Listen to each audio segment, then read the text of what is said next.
This is advance learning. पिछले class में हम लोग देखे थे जो एलिमेंट ऑफ कॉस्टिंग क्या होता है और कैसे कॉस्ट ऑफ प्रोडक्शन निकलते हैं, और उसके साथ हम लोग देखे थे जो कॉस्ट अकाउंटिंग स्टैंडर्ड के बारे में थोड़ा सा डिस्कस किए थे, और कॉस्ट बुक कीपिंग का जो एलिमेंट्स है और कौन सा टेक्निक फॉलो करते हैं कॉस्टिंग सिस्टम में, ये सब हम लोग डिस्कस किए थे। आज का जो क्लास है उसमें हम लोग देखेंगे जो मेथड्स ऑफ कॉस्टिंग है और कॉस्ट अकाउंटिंग का जो टेक्निक है उसमें थोड़ा सा थ्योरेटिकल डिस्कशन हम लोग कर लेंगे, और आगे चल के जो क्लासेस बनेगा उसमें एक चैप्टर वाइज हम लोग प्रोसीड करेंगे। एलिमेंट ऑफ कॉस्टिंग का जो मटेरियल, लेबर, ओवरहेड, इसका जो कॉस्टिंग निकलता है उसका टेक्निक हम लोग देखेंगे, और कॉस्ट कंट्रोल जो टेक्निक है वो भी हम लोग आगे चल के वेरियस वीडियोस में डिस्कस करने वाले हैं। सो आज का क्लासेस में मेथड ऑफ कॉस्टिंग जो है हम लोगों का वेरियस मेथड होता है। Job costing, batch costing, contract costing, process costing and operating costing. So method of costing means there are the various type of methods. Methods means to collect and analyze the expenditure according to the element of costs and to determine the cost of each cost center or cost unit. The nature of manufacturing operation carried out or nature of services rendered by a concern decides the method applicable to it. So basically, method of costing means it is a method to collect and analyze the various cost elements which help to determine the cost of production. So हम लोग देखते हैं कौन सा methods हैं। पहला job costing. Under this method the cost units is taken to a job, small और big, comprising of a definite quantity of product manufactured. So the approach is a product approach. Job costing system is used where it is desired to ascertain the cost of a job or specific order or a batch of finished goods, and also profit or loss on each such job. So job costing means it is a कोई specific अगर order होगा customer का तो उसमें cost ascertainment का जो techniques है उसको बोलते हैं हम लोग जॉब कॉस्टिंग। ये जॉब कॉस्टिंग का वेरियस पार्ट्स हैं, just like batch costing, contract costing and composite costing. Job costing basically useful होता है printer, publisher, machine tools, caterers, painters, builders, ये सब बिजनेस के लिए। Batch costing means a group of products are called batch. अगर same type of product कोई group एक group करके प्रोडक्शन हो रहा है तो उसमें बैच कॉस्टिंग का एप्लीकेबल होता है। और इसका एग्जाम्पल इंडस्ट्री होगा furniture, medicine, garments, packaged foods. It is also product approach because product is a cost unit. Contract costing. What is contract costing? Contract costing means as per customer specification. अगर कोई product customer site में manufacture होगा तो उसको हम लोग बोलते हैं contract costing. It is also ये कॉन्ट्रैक्ट कॉस्टिंग जो बनता है वो 1 साल से ज़्यादा साल लग सकता है कोई प्रोडक्ट मैन्युफैक्चर करने के लिए, इसलिए इसको हम लोग बोलते हैं पीरियड कॉन्सेप्ट। और दूसरा होता है composite costing, that is a mixture of contract costing and batch costing.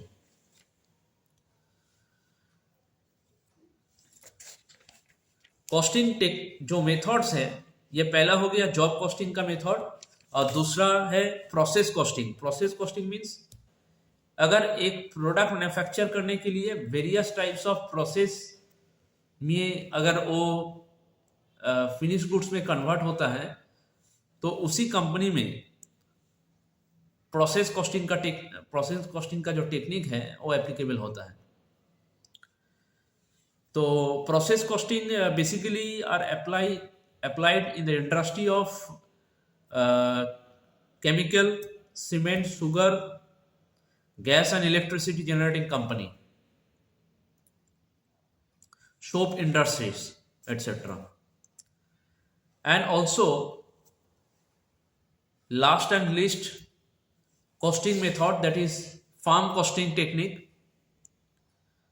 It is basically used in the agricultural industry or agricultural farms.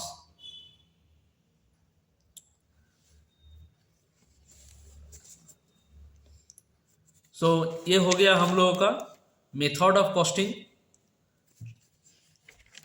उसके बाद हम लोग चलते हैं techniques of costing. Techniques of costing means costing जो होता है एक प्रोडक्ट का, हर एक कॉस्ट कैसे उसको एब्जॉर्ब होगा to determine the total cost of production. That is, within the method of costing, different techniques may be used for ascertaining the cost. Those are absorption costing, predetermined costing, marginal costing, uniform costing, opportunity cost, differential cost, out of pocket cost and notional cost. Historical cost। तो एक एक जो costing का जो technique है हम लोग थोड़ा सा डिस्कस करने वाले हैं। पहला जो टेक्निक है हिस्टोरिकल कॉस्टिंग और absorption costing. This cost are actually been applied for ascertaining the total cost of production after they have been incurred. That is, कोई खर्चा ऑलरेडी इनकर्ड है, अगर वो खर्चा को जोड़ के अगर कोई कॉस्ट ऑफ प्रोडक्शन निकलता है तो उसको हम लोग बोलते हैं एब्जॉर्प्शन कॉस्टिंग और historical costing. Predetermined costing next है। Predetermined cost, that is कोई प्रोडक्ट का मैन्युफैक्चर होने के पहले हम लोग उसका स्टैंडर्ड कॉस्टिंग या एक आइडियल कॉस्ट कैलकुलेट करते हैं। उसके हिसाब से अगर कोई total cost of production determine होगा तो उसको हम लोग बोलते हैं pre determined cost.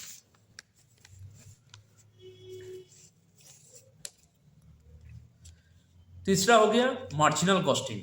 Marginal costing पिछले क्लास में हम लोग डिस्कस किए थे, variable cost and fixed cost. Cost element में दो टाइप्स था, fixed cost and variable cost. उसके ऊपर बेस करके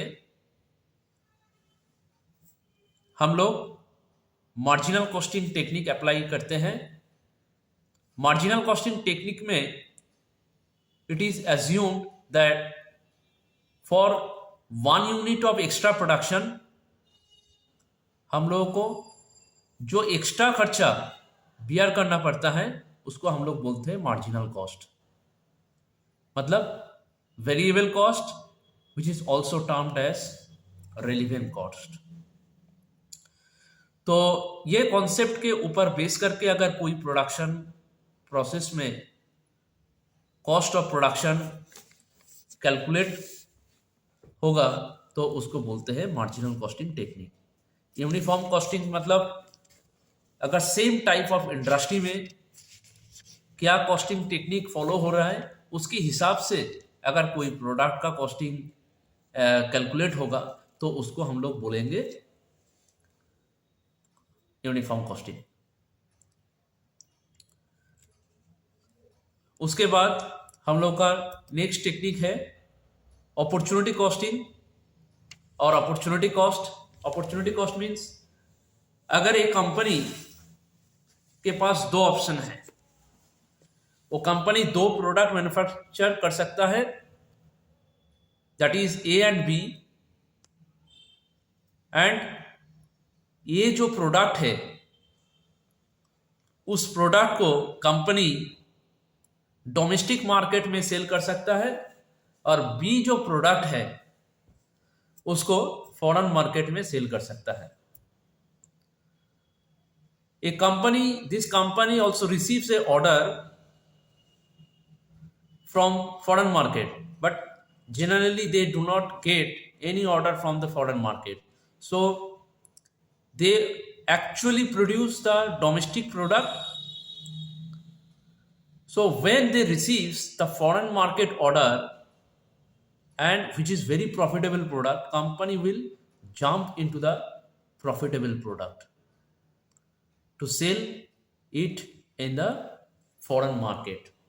सो फॉरेन मार्केट में सेल करने के लिए डोमेस्टिक मार्केट से जितना प्रॉफिट कंपनी को आ रहा था वो बंद होने वाला है। तो यही हो गया अपॉर्चुनिटी कॉस्ट का कॉन्सेप्ट। अगर कोई प्रोडक्ट मैन्युफैक्चर करने के लिए दूसरा कोई अपॉर्चुनिटी और दूसरा कोई प्रोडक्ट लाइन बंद करना पड़ता है, उससे जो खर्चा और लॉस कंपनी को बियर करना पड़ता है, उसको हम लोग बोलेंगे अपॉर्चुनिटी कॉस्ट। और ये जो अपॉर्चुनिटी कॉस्ट है उसको हम लोग डिसीजन मेकिंग टेक्निक में अप्लाई करेंगे। और सीएमए इंटर का जो ग्रुप 2 में जो मैनेजमेंट अकाउंटिंग बोल के जो पेपर है, कॉस्ट एंड मैनेजमेंट अकाउंटिंग, उसमें हम लोग देखेंगे कैसे ये अपॉर्चुनिटी कॉस्ट एप्लीकेबल होता है। उसके बाद हम लोग का आता है कॉस्टिंग टेक्निक में differential costing. Differential costing means एक कंपनी बहुत सारा लेवल में प्रोडक्शन कर सकता है, 80% लेवल, 90% लेवल, 100% लेवल। सो अगर कंपनी उसका कैपेसिटी लेवल चेंज करता है तो उसमें जितना ज़्यादा खर्चा लगता है उसको बोलते हैं हम लोग डिफरेंशियल कॉस्टिंग। या अगर दो प्रोडक्ट लाइन है सेम टाइप का, कौन सा प्रोडक्ट मैन्युफैक्चर करने के बाद कितना अच्छा प्रॉफिट और ज़्यादा प्रॉफिट मिलने वाला है, वो भी हम लोग एनालाइज करते हैं डिफरेंशियल कॉस्टिंग टेक्निक अप्लाई करके। तो basically these are for decision making purpose. उसके बाद हम लोग देखने वाले हैं last and least concept of costing technique, that is notional costing. Notional costing means this cost which are not involving any cash outlay, that is अगर company owner का capital business में इन्वॉल्व हो गया तो उसके ऊपर जो इंटरेस्ट होना चाहिए था वो खर्चा हो गया नोशनल कॉस्ट।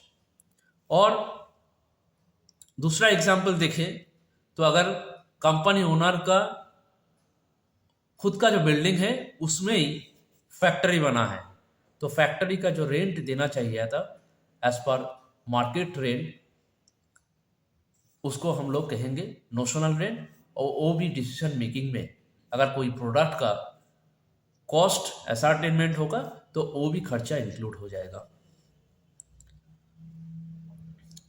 और भी एक खर्चा है, वो नोशनल कॉस्ट की तरह ही है, वो है out of pocket cost. Depreciation वाला जो खर्चा लगता है उसके कारण से भी कोई कैश आउटले नहीं होता है, उसको हम लोग कहते हैं out of pocket cost. But It is actually the business expenditure, hence that should be included for calculating the cost of product. So all these are the technique of cost ascertainment. हम लोग धीरे धीरे एक एक जो cost ascertainment का technique है और कॉस्टिंग जो मेथड हम लोग डिस्कस किए हैं,